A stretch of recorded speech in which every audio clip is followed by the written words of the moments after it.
컴퓨터 용량상의 문제로 또 끊어진 것 같아요. 근데 컴퓨터 화질을 보니까 이 그림이 잘 안 보이네요. 화질이 좀 안 좋은 것 같은데 양해 부탁드릴게요.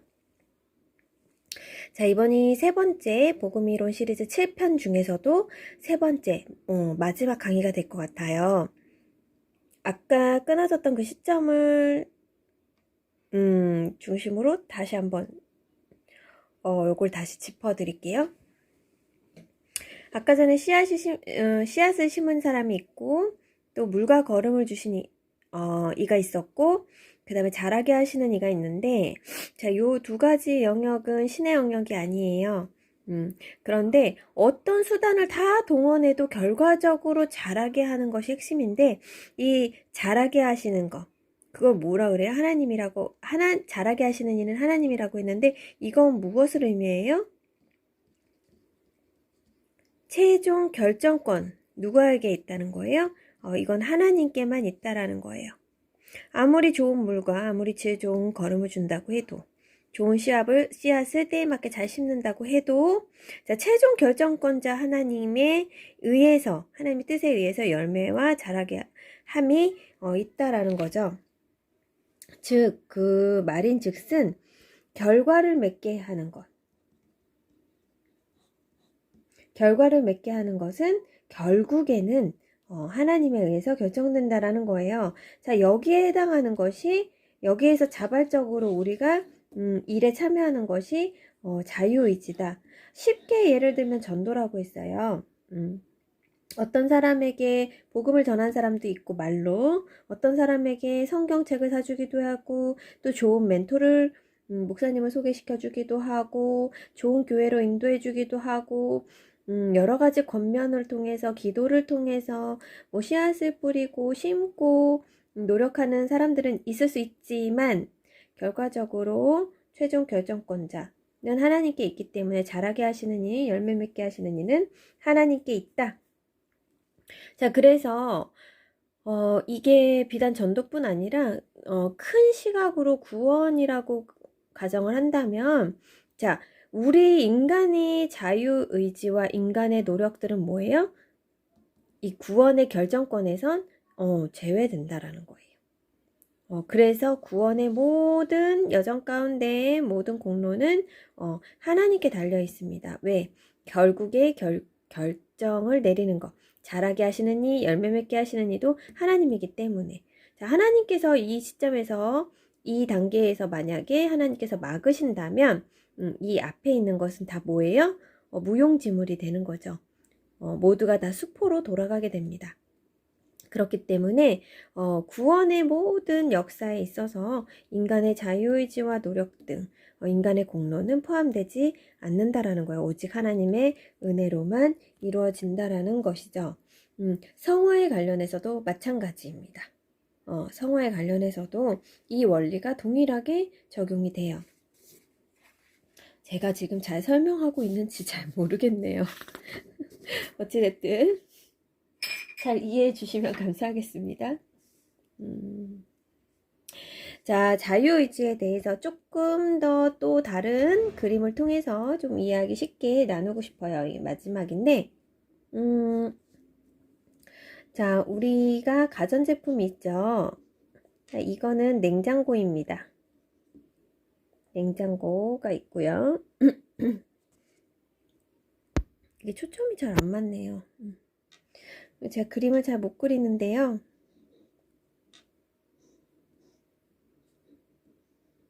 이건 뭔 것 같아요? 이거는 믹서기예요. 믹서기가 있고,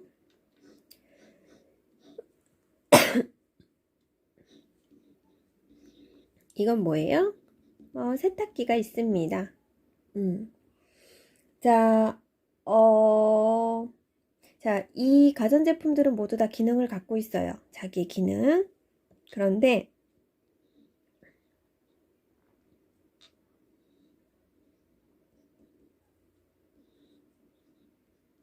자, 만약에 전기선이 없다면, 전기가 공급되지 않는다면, 이들이 가진 기능을 사용할 수 있을까요? 없을까요? 없습니다. 자, 이 전기의 기능을 저는 성령, 성령의 파워라고 할게요. 성령 힘. 자, 결국에는 자, 냉장고는 자기의 쓰여진 목적대로, 자기의 쓰여진 기능대로, 믹서기도 마찬가지고 세탁기도 마찬가지예요. 자신들이 지어진 다 목적과 기능을 갖추고 있죠.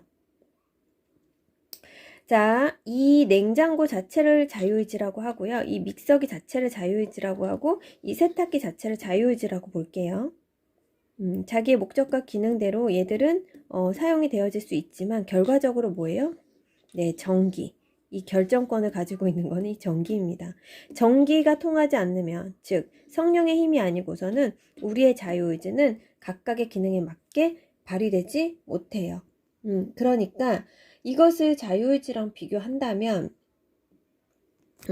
자유의지는 뭐예요? 통로가 될 수 있어요. 통로. 자, 지저분한 옷이 있습니다. 자, 지저분한 옷이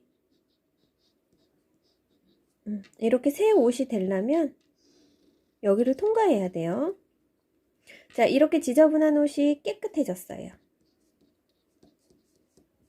자, 근데 여러분, 우리가 이 지저분한 옷을 그대로 이 통 속에 세탁기에 넣는다고 해서 깨끗해지나요? 깨끗해지지 않죠. 분명히 세제가 필요해요. 세제. 그쵸? 뭔가 이렇게 얘를 깨끗하게 만들어줄 이 세제라는 액체가, 핵심적 요소가 필요하다는 거죠. 요소. 자, 그러면 여기에서 존재하고 있는 이 안에 통, 뭐 그게 세탁기가 됐든 어떤 뭐 물을 떠놓는 어떤 무슨 통이 됐든지 간에 이거는 통로일 뿐이에요. 통로일 뿐. 근데 깨끗게 하는 핵심적 요소는 바로 세제가 여기에 투입됐다라는 거죠. 자, 우리 이 관, 이거는 통로일 뿐이에요. 이것을 자유의지로 봅니다. 그런데 이 안에서 역사하는 이 요소들을 뭐라고 할까요? 예, 성령이라고 할게요. 자, 그러면 이 더러웠던 옷이 깨끗해지게끔 하게 하는 이것은 어디에 능력이 기인하는 거예요? 예, 바로 세제의 요소, 즉 성령에 비유했던 요 첨가된 요 성령의 힘에 의해서 이게 깨끗하게 되는 것이죠. 자, 여기에서 쓰임받은 이 통로, 통로는 뭐다? 자유의지. 자유의지라는 우리 사람이 가진 어떤 수단, 통로를 통해서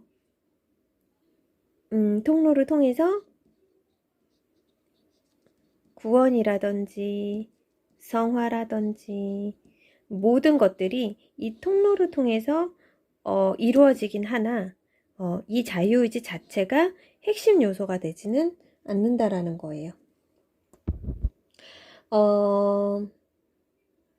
우리가 자꾸 아까 전에 어떤 하나님이 정해주신 이 구원의 틀 속에서 우리의 죄의 분자들이 자꾸 이탈하려고 할 때 하나님은 다시 우리를 이 안으로 끄집어서 어떻게든 이 안으로 들어가게끔 다시 하신다고 했잖아요. 자, 우리가 이렇게 자꾸 이탈하려고 할 때 우리를 도와주시는 이 성령도 무엇을 할까요? 바로 근심을 합니다. 성령도 근심을 해요. 자, 말씀을 한번 볼게요. 에베소서 4장 30절 말씀. 하나님의 성령을 근심하게 하지 말라. 그 안에서 너희가 구원의 날까지 인치심을 받았느니라. 자, 이거 되게 중요한 말씀이죠. 너희들의 구원은 성령의 인치심으로 너희들의 구원은 이미 확정되었어. 그러니까 자꾸 하나님의 법에서 이탈해가지고 성화의 과정을 게을리하고 성령을 근심시키지 말아줘. 너희는 이미 구원의 날까지 인치심을 받은 존재들이야. 자, 그렇게 너희는 구원의 날까지 인치심을 받았기 때문에 확정된 너희들은 성령을 근심하게 하지 말아줘 라는 뜻입니다. 자, 그 다음에 다음 구절 한번 볼게요. 요한계시록 2장 10절. 네가 죽도록 충성하라. 그리하면 내가 생명의 관을 너에게 주리라. 자, 여기서 생명의 면류관을 너에게 준다는 것입니다.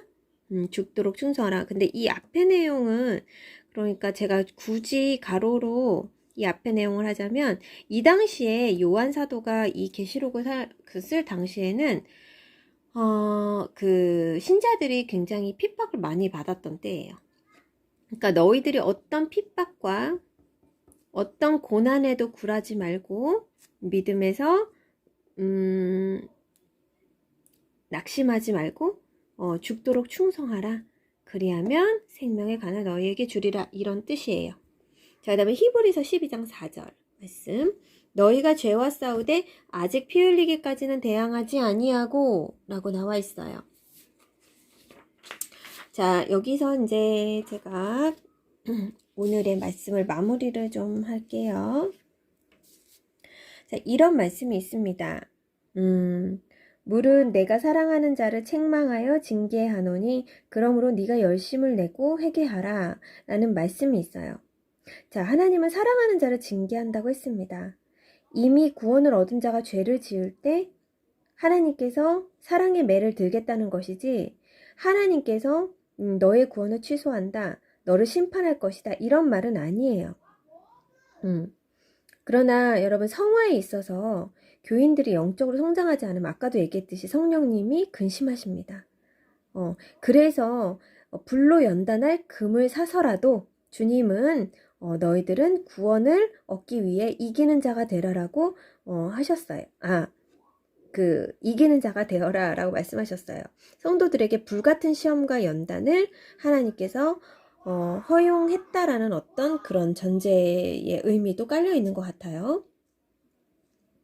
자, 구원이 여러분 하나님의 철저한 놀라운 은혜라면 신자 역시 당연히 신자가 의롭게 되기 위해서 스스로 노력을 해야 돼요. 성화의 분량은 신자에게 속해 있는 신자의 책임이기도 하고요. 그러나 여러분도 아시다시피 자기 부인의 싸움은 매우 힘든 것이기 때문에 여러분 신도들 가운데 나는 구원이 확정돼 있는데 노력을 왜 해? 하는 그런 반문도 있을 수 있겠지만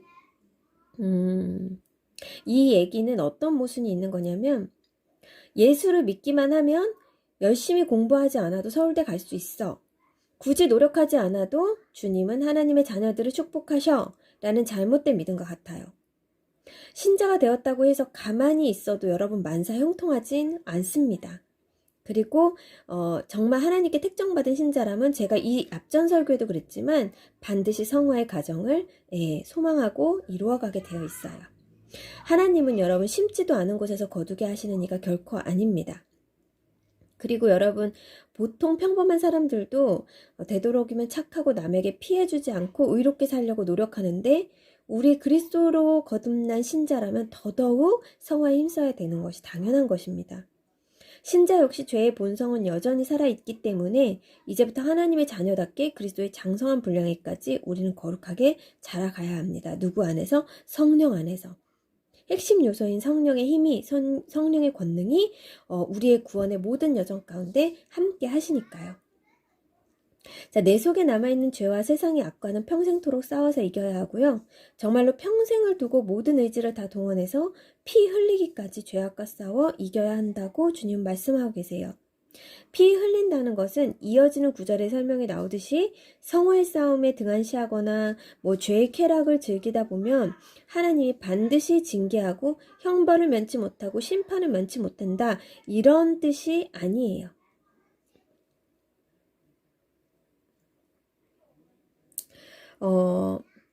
하나님은 이 구절을 통해서 우리가 성화의 과정에 있어서 낙심하게 되거나 정말 힘들어서 무기력해지고 무너지고 주저앉고 싶을 때, 우리의 의지가 연약해질 때, 그리고 징계를 받아서 고통 가운데 있을지라도 끝까지 너희는 믿음으로 인내하거라 라고 권면하는 그런 말씀이라고 받아들이면 될 것 같아요. 하나님이 일방적 은혜로 구원을 선물해 주시는 까닭은 뭘까요? 다시는 그런 죄에 굴복하지 말라는 그런 의미이기도 합니다. 지옥 안 가게 되었으니 마음 놓고 살아도 된다. 신자는 결코 이런 생각을 갖지 않습니다. 그것이 하나님께 구원받았다라는 증거가 되는 거예요. 여러분, 우리의 자유의지만으로는 한계가 있어요. 불신자들도 자기 힘으로 선하게 살려고 노력하지만 잘 안 되죠. 신자가 예수 믿기 전의 모습이 그런 모습이기도 하고요. 그러나 어찌됐든 간에 우리는 예수님을 구주로 모셨어요. 따라서 우리 자신 각자 개인의 성화를 우리 자신의 의지로 피 흘리기까지 이루기 위해서 노력은 하지만 반드시 성령님의 도우심을 구해야 된다라는 거죠. 그것이 핵심 요소이기 때문에 우리의 의지는 통로가 될 뿐이에요. 자, 항상 말씀과 기도에 여러분 열심을 내어서 자신의 성품을 깨끗이 하고 또 끝까지 인내하면서 우리가 주님 뜻에 합당하게 성화를 이뤄가야 되고 순종해야 될 줄로 믿습니다. 자, 마지막으로 제가 빌립보서 2장 12절 말씀, 2장 12절부터 16절 말씀을 여러분들께 읽어드릴게요. 그러므로 나의 사랑하는 자들아, 너희가 나 있을 때뿐 아니라 더욱 지금 나 없을 때에도 항상 복종하여 두렵고 떨림으로 너희 구원을 이루라. 너희 안에서 행하시는 이는 하나님이시니 자기의 기쁘신 뜻을 위하여 너희로 소원을 두고 행하게 하시나니 모든 일을 원망과 시비가 없이 하라. 이는 너희가 흠이 없고 순전하여 어그러지고 거스리는 세대 가운데서 하나님의 흠없는 자녀로서 세상에서 그들 가운데 빛들로 나타내며 생명의 말씀을 밝혀 나의 다름질도 헛되지 아니하고 수고도 헛되지 아니하므로 그리스도의 날에 나로 자랑할 것이 있게 하려 함이라. 자, 이것이 바로 우리 구원의 두 번째 단계인 성화이고 또 자유의지와 또 성화의 관계입니다. 올바른 신앙이라는 것은 매번 넘어지고 쓰러지더라도 주님 용서, 주님 은혜, 성령의 도우심으로 말미암아 우리가 깨우쳐져서 한 걸음씩 성화를 이뤄 나가는 것이고요. 성화는 믿는 자들에게 권면하는 의미입니다. 마지막으로 신자가 죽어서 천국에 가게 되면 어떻게 돼요? 주님과 함께 하게 되고 주님과 대면하게 되겠죠. 그럴 때 정말 구원이 완성되는데 그때는 주님과 닮은 영광스러운 모습으로 우리가 영화를 이루게 됩니다. 성화가 아닌 영화죠. 그래서 그때에는 우리 속에 죄악 자체가 없습니다. 그리고 우리의 마지막 때엔 육신의 부활을 입고 새하늘과 새 땅으로 주님과 함께 강림하게 될 것입니다. 그래서 마지막에 제가 드리고 싶은 말씀은 성화 관련해서 자유의지라는 어떤 우리의 지정의를 통해서 동원하여서 우리가 할 수 있는 최선은 뭐다?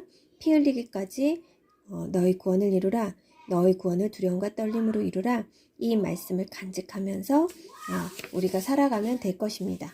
그렇게 나아갈 때에 우리가 또다시 우리의 삶을 뒤돌아볼 때쯤에는 그동안 성령께서 얼마나 나를 수없이 구원의 틀로서부터 이탈하려고 했던 나를 얼마나 많이 붙잡아 주시고 성령의 은혜로 성령의 강권적인 도우심으로 내가 여기까지 왔는가 하고 하나님의 은혜에 다시 한번 모두가 개인적으로 감동하게 되고 또한 하나님께 감사하게 될 것입니다. 자, 오늘은 자유의지에 대해서 그리고 예정론과 자유의지 그리고 성화와 자유의지 이런 부분에 대해서 여러분들과 말씀을 나누었습니다. 하고 나니까 뭔가 정신이 제가 없었었나 봐요. 오늘 이렇게 설교를 하는 것 자체가. 그래서 그런지 뭔가 2% 부족한 것 같은데 여하튼 이해하시는 분들께서 성령의 조명하심으로 인해서 계시하심으로 인해서 쉽게 이해를 각자가 하셨으면 참 좋겠다라고 생각을 합니다. 결론적으로는 모든 것은 하나님께서 주권적으로 이끄신다. 그리고 내가 할 수 있는 최선은 내가 가진 지정의, 나의 의지를 하나님의 어떤 성령 안에서 굴복시켜서 하나님 안에서 순종하고 자발적으로 하나님께서 주신 소명의 삶을 살아가는데 부끄럽지 않도록 그것들을 내어드리고 최선을 다하는 것? 네, 그것인 것 같아요. 너무 어렵게 생각하지 마시고 하나님의 은혜를 갈망하시는 저와 여러분들이 되시기를 축복합니다. 우리 주일날에는 실시간 온라인 예배로 만나도록 할게요. 시청해주신 우리 성도 여러분 너무 감사합니다.